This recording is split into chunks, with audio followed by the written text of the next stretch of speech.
ध्यान करते समय क्या आपने भी यह महसूस किया है कि मन अचानक भटकने लगता है? जब हम अपने विचारों को रोकने की कोशिश करते हैं, तो वे और अधिक आने लगते हैं। यह अनुभव हर किसी के साथ होता है। ध्यान के दौरान विचारों का आना बिल्कुल सामान्य है। लेकिन असली सवाल यह है कि इन विचारों को कैसे संभाला जाए। भगवान बुद्ध की शिक्षा कहती है कि इन विचारों से लड़ने की बजाय उन्हें सहज रूप से स्वीकार करना चाहिए। तो चलिए जानते हैं कि इसे कैसे अपनाया जा सकता है।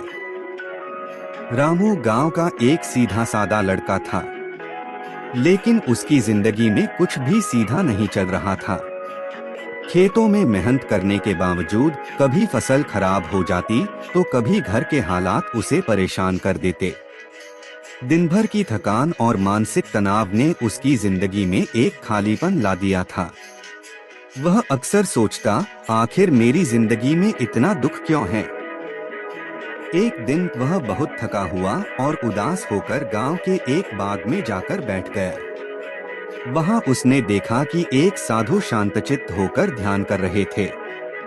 साधु के चेहरे पर जो शांति थी, वह रामू के लिए किसी रहस्य से कम नहीं थी। उसने साधु से पूछा, बाबा, आप इतने शांत कैसे रह सकते हैं? क्या मैं भी ऐसा कर सकता हूँ? साधु मुस्कुराए और बोले, ध्यान से हर कोई शांति पा सकता है, लेकिन इसके लिए सही तरीका अपनाना जरूरी है।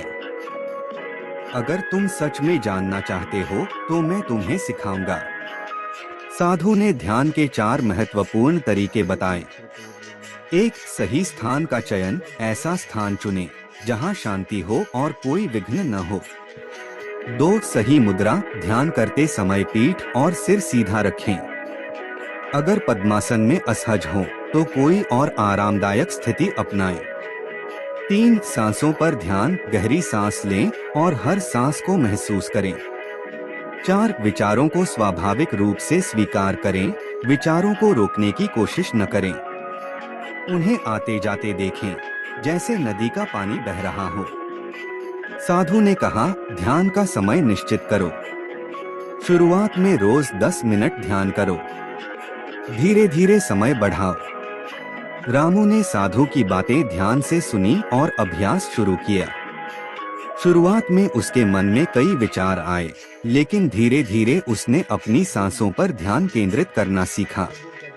अब रामू को समझ आ गया था कि जो शांति वह बाहर ढूंढ रहा था, वह उसके भीतर ही थी। अगर आप भी अपनी जिंदगी को शांतिपूर्ण बनाना चाहते हैं, तो आज से ही ध्यान करना शुरू करें। इसमें भाषा को सरल और प्रभावी बनाया गया है, ताकि इसे आसानी से पढ़ा और समझा जा सके।